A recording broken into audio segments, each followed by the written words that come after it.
واخيرا وبعد طول انتظار الجزء الثاني من راس اوف مان 2.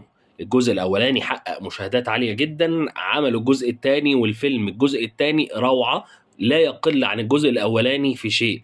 القصه وما فيها، ولا اقول لك مش هينفع احرق لك الفيلم، يا ريت تخش تتفرج على الفيلم بنفسك وتيجي تقول لي تقييمك هنا من 1 ل10.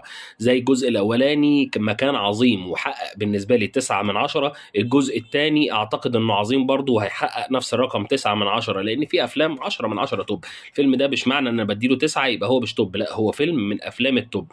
جيسون ما بيعملش فيلم اي كلام، جيسون ممثل عالمي، كفايه انه بيدعم اخواتنا زي ما انتوا عارفين، مش عايزين نكتر اكتر من كده. هتلاقوا الفيلم ده على منصات كتير، مش هينفع طبعا نذكرها هنا، ولكن هو موجود على منصات كتير جدا. هتتعب شويه بس هتلاقيه، الفيلم دوت عظيم.